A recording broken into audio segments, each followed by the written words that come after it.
Hi, welcome to Yoga Talk. My name is Diane Kovanda, and today we have a guest, Krishna Sprinkle. Thank you for coming over, Krishna. Thank you, Diane. Krishna is a Svaroopa yoga instructor and an embodiment therapist, yoga therapist, and she's here to tell us a little bit about the style of yoga that she teaches, and also she'll be doing a demo with her class. Her whole class came, so I'm so excited that you're here.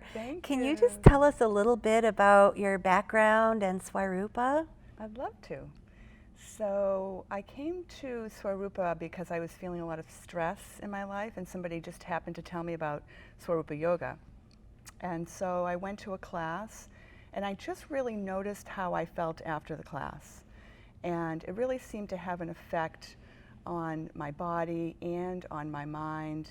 And I just kept coming back because I loved the way I felt. And then you got training to become a teacher. I did. So I ended up leaving that stressful job, and it just happened to coordinate with the foundations training for Svaroopa Yoga at Kripalu. Oh, wow. So I decided like a day before the training that I was going to go, and had really no intention of teaching the style at the time, just went for my own deepening. And just after the training decided that I would teach it to my family and friends and neighbors, just as a way of keeping the material fresh for me. And in the process, it just grew into a small practice, and then a studio opened up really close to my house, and I just started teaching there. I've been to your studio, and when I enter the doors of your studio, it's pure calm. I just immediately, I don't think of myself as a stressed out person, but when I walk through your doors, it's like my shoulders fall down a notch, and I take a deep breath just automatically, and there's all these wonderful blankets set up, and I just want to stretch out. It's beautiful. Thank you. And I know today you'll be demonstrating with some of your students, and you brought all these wonderful blankets, and I immediately got relaxed again, seeing you all come in. Yeah, it's amazing. You bring the studio with you. Right. Can you talk a little bit about what people might want to know about, what's important to know about Svaroopa yoga? So one of the things that comes to mind right away is the fact that anyone can do this style of yoga. So it's really accessible to all ages, body types. You don't have to be flexible to do this yoga. So although it does, one of the benefits is that you do become flexible through doing it. But there's really no obstacles because we use propping, and we can really settle you in so that you're comfortable in each pose. So we use the periphery of the body, so the arms and legs, to reach through the joints and then into really specific areas of the spine. We always begin at the tailbone, and then we move up to the sacrum, waist, and rib cage. And it's a slower moving, blissful practice.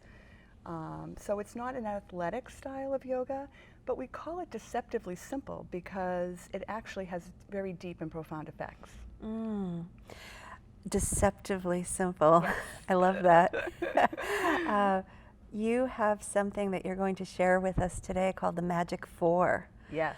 And they seem, when I've experienced them, seem to be pretty simple postures. Are there any benefits or anything that we might expect from doing just these deceptively simple postures? Yes, so one of the main things that we focus on is decompressing the spine. So releasing core tension, and the muscles are actually on the front side of the spine. A lot of times people think we're releasing the muscles on the back side of the spine, but they're actually in the very inside, interior. And so we're really releasing that core tension, which just has cascading benefits on every level. Wow. Yeah. Yeah. So do you think a lot of folks walk around being tense without even knowing it? Absolutely. In every area. It can be your hands, it can be your mind. And it's interesting because the regular students that come to class, if they miss a class or two, it seems to me that they notice the most noticeable shift for them is in their mind, in the way that they're being in their life. So once you move through that physical layer of any discomfort, then you reach into a deeper level, and releasing that tension really has profound effects on your life. And so those are the things, interestingly enough, that people notice. Like, I was feeling really stressed, I need to come to a class. The mind and the body mirror each other. Right. And what I've noticed is that when your body's tense, your mind might be running really fast. And sometimes folks don't even notice until they get into a relaxing posture that they're doing their yoga practice. And then suddenly they notice how fast their mind's going, or how it might be thinking anxious thoughts. And that can actually settle down while we're doing the postures, right? Right. Oh, right. Yes. Quieting to the body and the mind.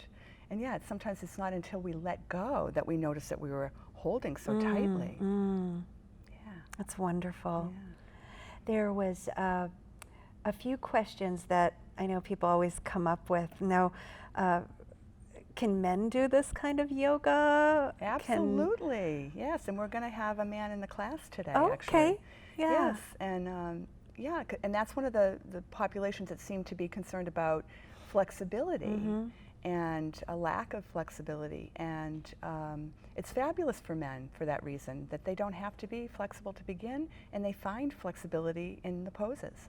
So a lot of guys say, I can't do yoga because I'm not flexible, but it's actually the opposite. Great, do yoga because you're not flexible. Exactly. And the flexibility happens in the mind, in the body, in the joints, in the muscles. Yes. I like to say that the yoga poses are a sneaky way of working with the mind, kind of getting in to relax our minds and create more space. Yeah, that's great. I love that. Can you do this at home? Like, if you don't go to, if you could learn this maybe at your classes, is this something you could practice at home? Absolutely, and I really recommend that to maintain the benefits. So yoga, you do a class and you might sustain the benefits depending on how long you've been doing it and how regularly you've been doing it, for maybe 24, 48 hours. But if you do a couple of days at home, or as much as you can fit into your life, then it really supports maintaining the openings that you get in class. And so today, with what you'll demo, I know it's a much shortened class to get it into our time limits, but people could actually join us at home, right? If they were watching, and they could just try it out. Great. Absolutely. So let's do it. And you can use some props at home instead of blankets like we have. You can put your legs up on a couch, or love that. Yeah. Pillows. Pillows. Yes. Great. Right. So I would invite people to grab all the blankets they've got in the house, put us on pause, and then come back to your class that you're going to teach. Perfect. Thank you. Thank you. So if you're watching at home and you'd like to join us, get into a relaxing posture. We're going to be doing a brief guided awareness in Shavasana. So just take a moment. Take a nice long in-breath and let it out, long and easy. And again, a long in-breath with a long, slow out-breath. And if you'd like, one more. Notice how your body feels as you settle into Shavasana, yoga's relaxation pose. Become aware of your toes, all 10 of them, all at the same time. You can wiggle your toes if you'd like to find them, but then simply notice that you have toes. Become aware of your feet, both feet at the same time. Notice your toes and feet, outside and inside. Extend your awareness through your ankles, into and through the length of both legs, including your lower legs, knees and thighs, and into and through both hips and hip joints, outside and inside. Now being aware of your whole body, including your feet and legs, your torso, the whole trunk of your body, your hands and arms, and from your torso, through your shoulders, neck, face, and head, outside and inside, all at the same time. Being aware of your whole body, allowing Shavasana to have an effect on your whole body. Allowing Shavasana to have an effect on your body, your mind, and more. Being aware of your whole body, or being aware of awareness itself. Or follow awareness into its source. Rest in that.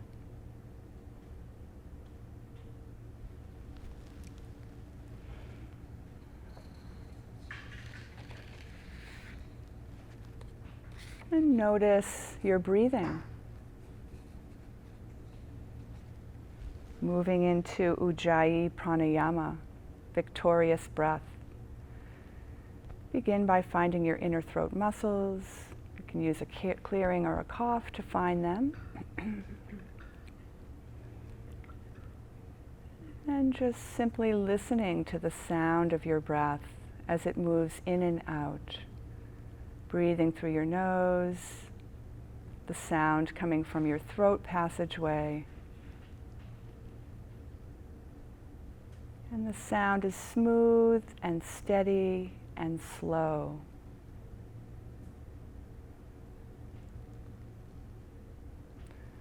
The most healing element of the breathing practice is the sound, that Ujjayi sound.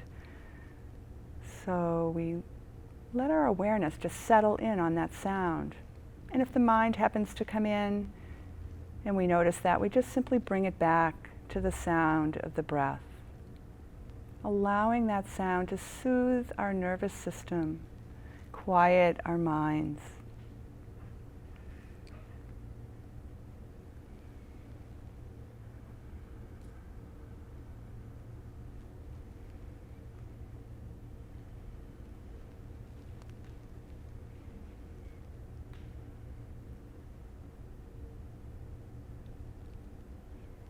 And taking a few more breaths. Allowing Ujjayi Pranayama, which is profoundly healing on all levels.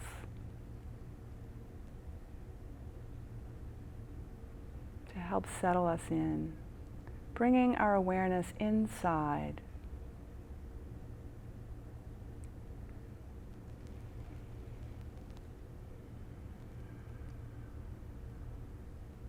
And take a couple of more breaths.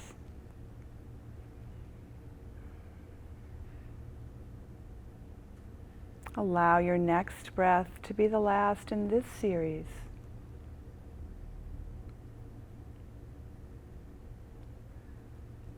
Letting your throat muscles soften and your breath find its own easy pace.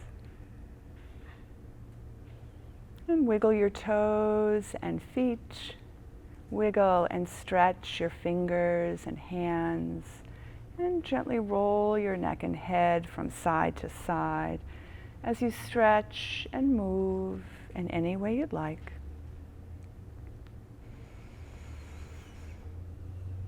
And we're going to begin to move, so you can draw your knees in toward your chest, holding your knees side by side. Softening your belly all the way down to your hip creases. Bringing both hands to the right knee, extending the left leg out and over your stack. Your heel is supported. Beginning with the tailbone, releasing the very base of the spine. Softening that right thigh. Allowing the weight of that leg bone to lean down through your hip joint. And then like a laser, into the very base of your spine.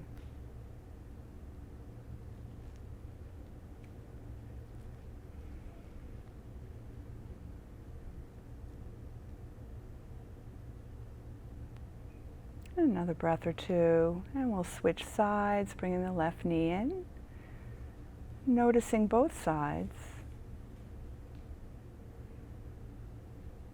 and then both hands to the left knee, extending the right.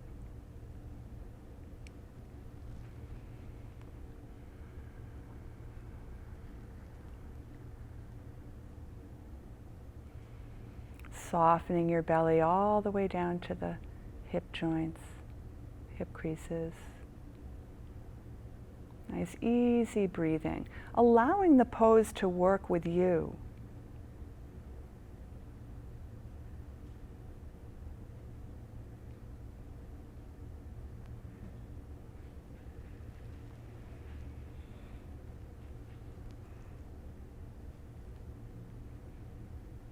And notice what you're experiencing and where you're experiencing it. Allowing your awareness to simply rest inside. Beautiful.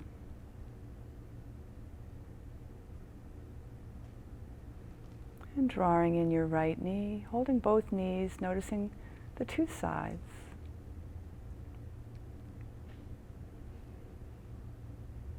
And rolling on to your right side. And then just coming up when you're ready, using that top hand to press in. And we'll move right into half frog. So you can just move your stacks off your blanket and bring in your platforms. Laying down on your bellies.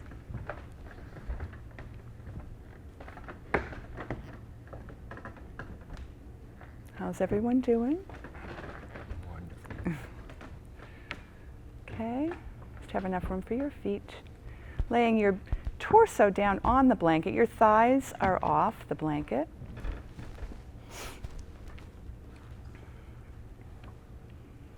And just taking a couple of breaths here, knees and feet together. You can do leg longer if you'd like. Tucking one set of toes up under the ankle, lengthening from the hip crease to the heel. Straightening the knee without tightening it, and then bringing the knee back into center, and then the other side.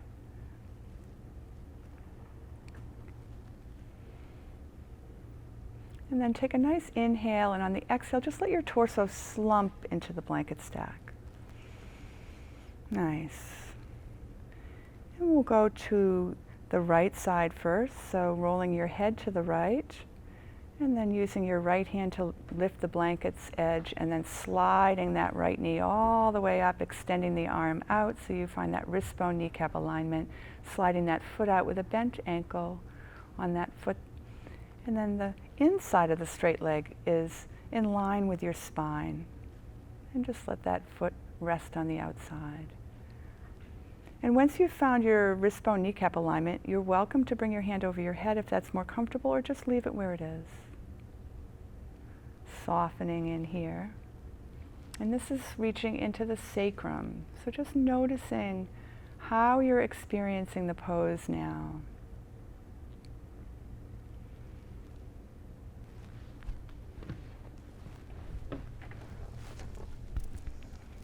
I'm going to do a sacrum press.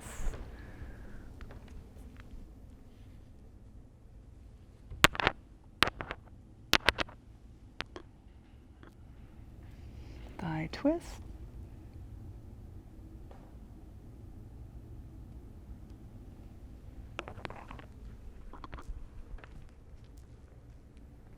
And then to move out of the pose, you're going to slide your bent knee back down next to your straight knee. Bring everything back to center. And then move right into the other side.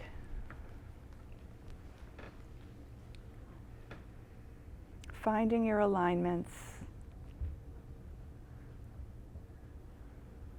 And then just softening in. And once you're aligned and supported, allow the pose to work with you.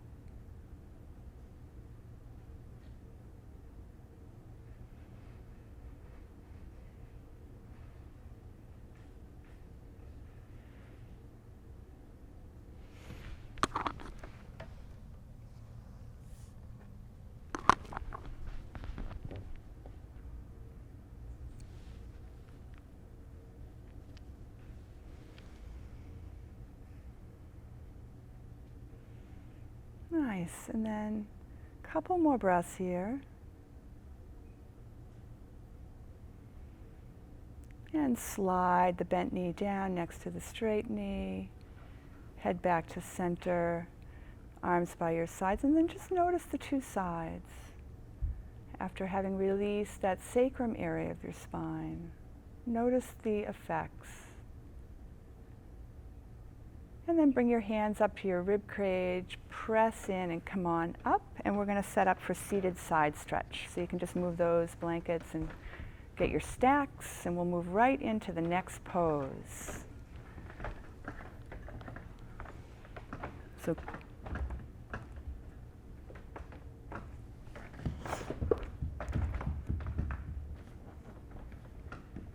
okay, so sitting down and getting the propping, the blocks and the propping for your knee, and we'll get started. So sitting down in Sukhasana, your hips are about halfway back on your blanket stack. Your blocks are lined up with the seams on your clothing on the sides. And just make sure you have enough underneath you. Great. And then to move into the pose, we're going to start on the right side. So pivoting that right foot out to the side, opening up that ankle, propping that knee. So you can probably take one of those out. Yeah, just so it just meets underneath your knee. Great. And then you're going to put your hand on your right block for support. So have that lined up with the seams on your clothing. Left arm out at shoulder height, palm comes up, elbow to ear, inhale. And on the exhale, reach, reach, reach with those fingertips, mound your right shoulder, rest your ear on it, and then bend that lower elbow. Straight upper arm, bend that lower arm, pressing into that hand, lengthening that whole left side. So the palm on the upper hand is facing the floor. Come down with your hand just a bit. Facing the floor, great. You have equal weight in both hips, so if you're leaning into one hip, see if you can get the opposite hip, the left hip, to have some weight in it. And if not, that just means you need more blankets, more support. So nice easy breathing here. Great. And then to move out of the pose, start with the upper arm nice and slowly, coming around, pressing off with your other hand, coming back into Sukhasana with your left leg in front this time.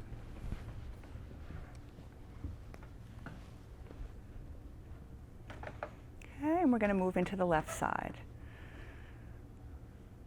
So pivoting that left foot out to the side, opening up that ankle, propping that knee. Your left hand is on your block. Right arm is out at shoulder height. Palm comes up, elbow to ear. Inhale. On the exhale, lengthen. Reaching, reaching, reaching left, that whole right side. And then start to come over. Mound your left shoulder, rest your ear on it. And then bend that lower arm, straighten upper arm, your elbows in by your ear. And you're just really reaching with those upper hands. The lower hand has a lot of weight in it. Easy breathing.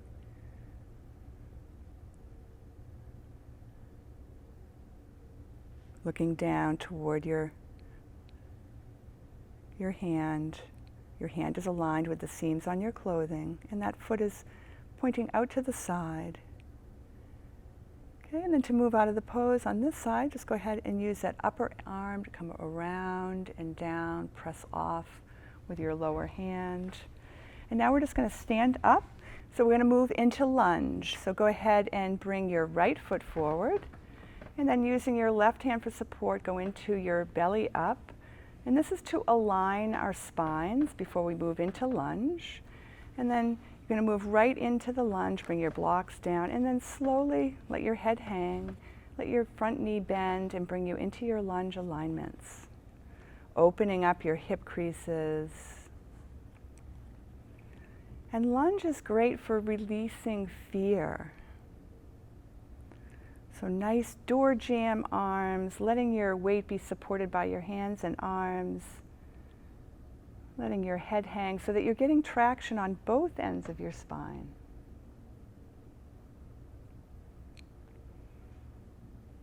Great. Spreading your fingers out on those blocks, or you can use the wrist position with your fists.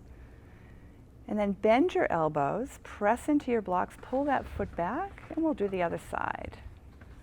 So left foot forward, nice belly up to align our spine. Both the belly and the rib cage comes forward, blocks come down, let your head hang, and then bending your left knee to come into your lunge alignments. Lock those elbows, your wrists are right underneath your shoulders, getting traction on both ends of your spine.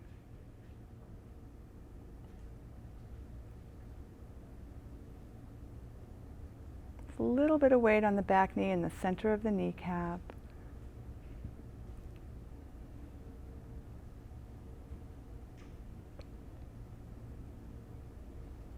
Great. Couple more breaths. Easy breathing. And then bend your elbows, press in and pull back. And then you can go ahead and lay down for Jatara Parivritanasana, or rotated stomach pose.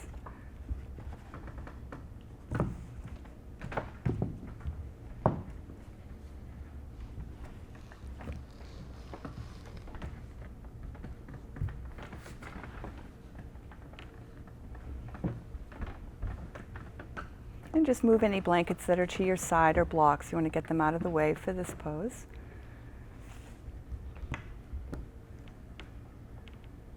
And just taking a breath or two in Shavasana. And then bring your knees in, hold your knees.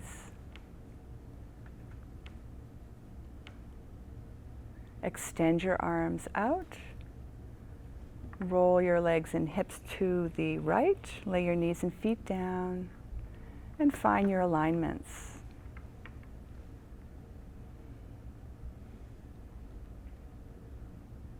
Rolling your neck and head toward your knees, finding your toes. One foot is stacked right up on top of the other foot.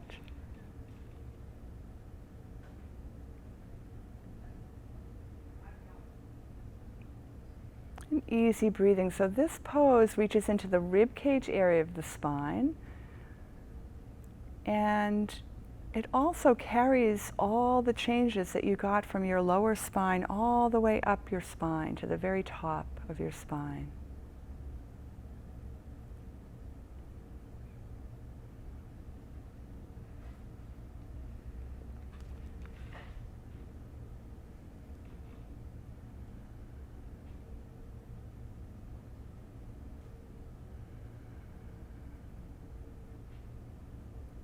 Feel the pose in your belly, chest, and spine. The weight of your top leg resting on your lower leg. And gently roll your head to center, legs and hips to center. Hold your knees. Notice the two sides. And then extend your arms out. Roll your neck and head to the left. And the same thing to the left side.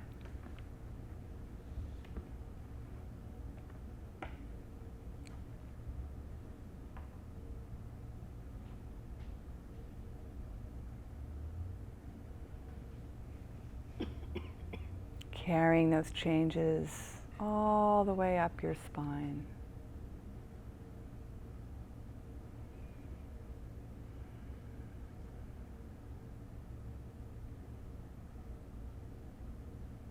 Noticing that your attention is inside,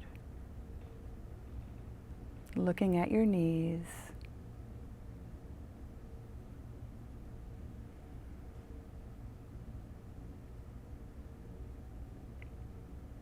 Beautiful. And then rolling up onto your left side. So just come up onto your left side. Rest on your side for a breath or two. Leaning into your bones for support. So bones are for support, muscles are for movement. And then go ahead and use your top hand to press in, come on up. And we're going to bring our chairs in now. And just move the blankets back.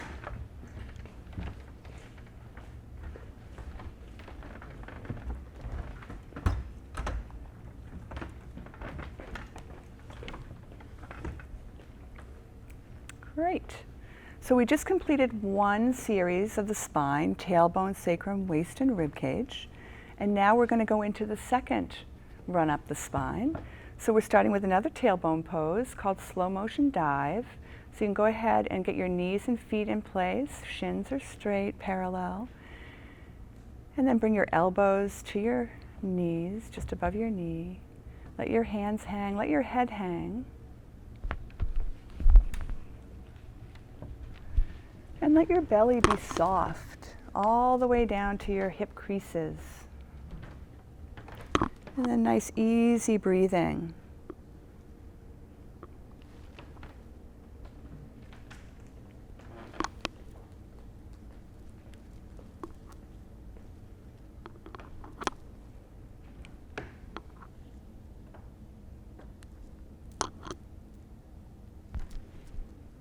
Great. Okay, and then to move out of the pose, we always use our arms as opposed to our backs. So bring your hands one at a time to your knees, press in, straighten your arms to bring the torso up, and then the head comes up last. It's great. Okay, and now we're going to go into our second pose in the chair for the sacrum. Crooked legs. So bring your knees and feet together, and then you're just going to scoot your feet out about the length of your big toe, just so there's a slight angle on the shin. And let's bring the right ankle bone up onto the left thigh bone. So that bony part is right on the center, kind of right where you don't want it. It kind of hurts a little bit sometimes. So you can always put a little layer of blanket in there if you need to. Okay, your hands are resting on your knee and your ankle. And now just with your spine straight, just let your neck and head kind of tilt forward. Nice. Softening into this angle. So now we're using that right thigh to reach in through the hip joint and into the sacrum area of the spine, reaching into that piriformis muscle. Softening into any tension, noticing how the pose is working with you. And then with that right hand, you're going to lift the knee, slide the ankle bone up toward the hip a little further. And then just letting your arms rest, either in your lap or by your sides. Great. And then with the right hand again, lift, and you're just going to help slide that ankle bone off the thigh bone. And knees and feet together, that slight angle. And then we're just going to go right into the other side.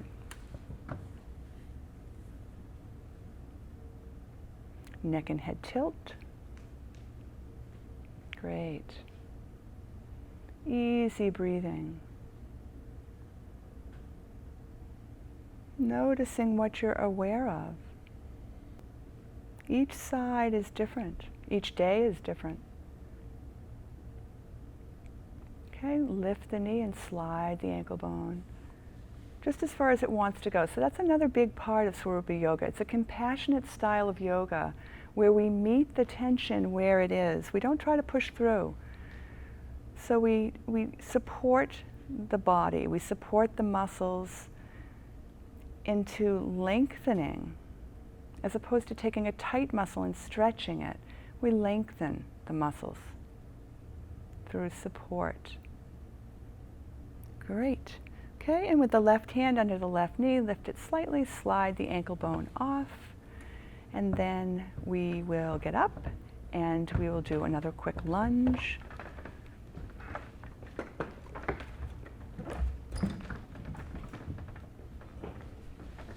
So just grabbing your blocks.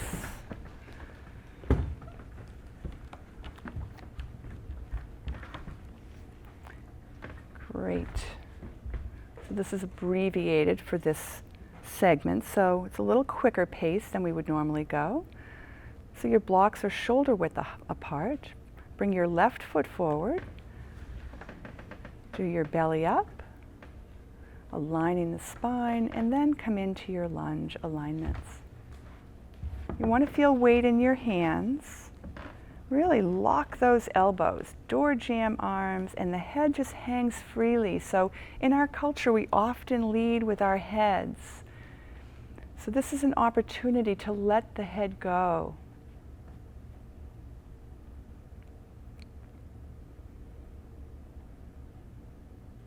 And in doing so, when we let go of leading with our head, we actually begin to lead with our hearts.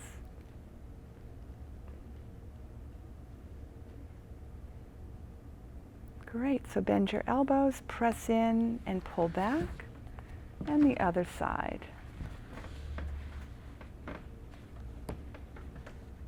So a nice supported lunge. Everything is aligned. We don't do any hyperextending in the hip joint this way. Lock those elbows, equal weight on both hands. We all tend to have a more dominant side, so this is a nice check to see, am I leaning more into, which side am I leaning into here? Is it equal? Is it balanced?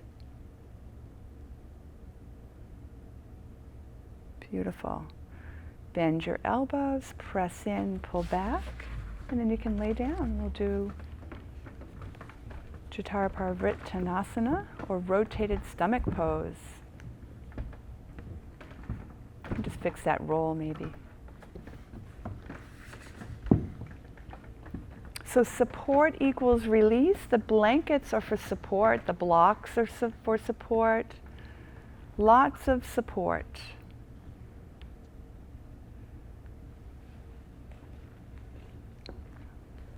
So just taking a breath or two in Shavasana. Notice how your body feels. And then draw your knees in, hold your knees.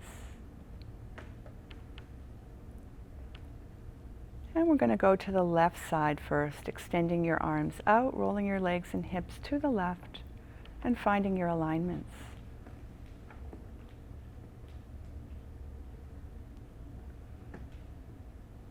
So there's plenty of support around you. You can always adjust your supports with an extra blanket if your body feels a little bit tighter one day.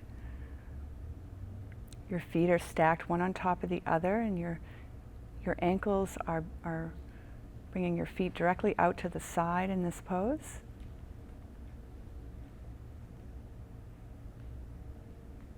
Easy breathing. This is also referred to as a bliss pose. For some reason, this pose allows you to become more aware of your inner bliss, which is always present, but not always in our awareness. So this just gives us a little added support to be aware of that part of us that's not in reaction to anything going on around us.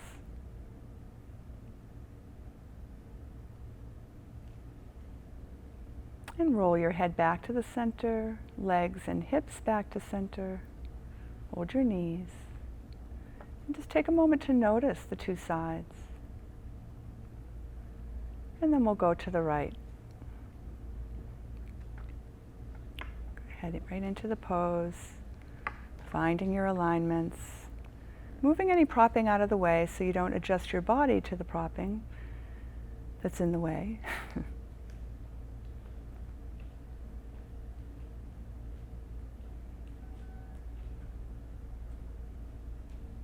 Beautiful.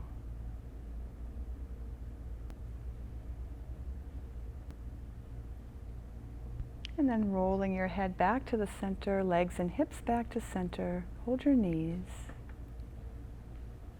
And then go ahead and extend your legs right out over your stacks for the final Shavasana.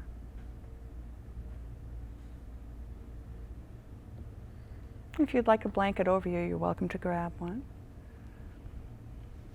So notice how your body feels now as you settle into Shavasana. Taking a breath or two. Long in-breath with a long and slow out-breath. And another if you'd like. And notice your toes, all 10 toes, all at the same time. Become aware of your feet, both feet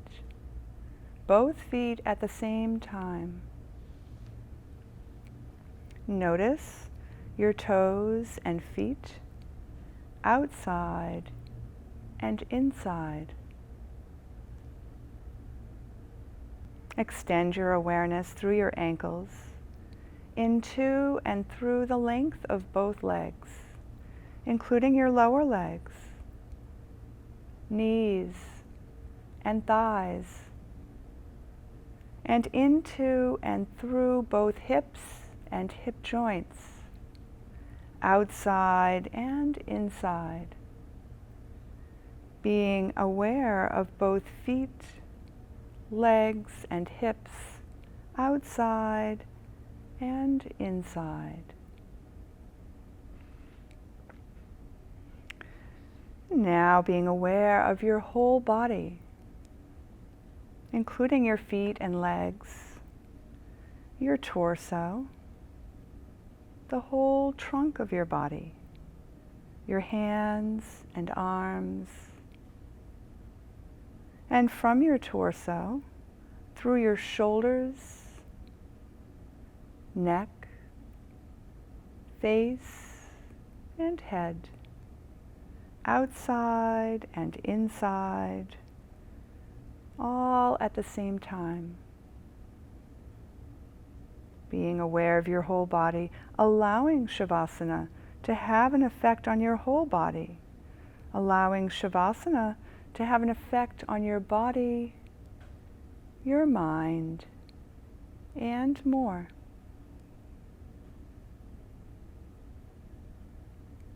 Being aware of your whole body, or being aware of awareness itself,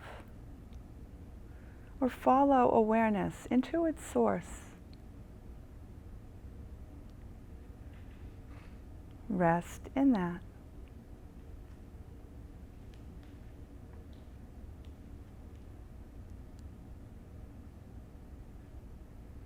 Notice your breathing. Take a slow, long in-breath with a long and easy emptying. Another one if you'd like.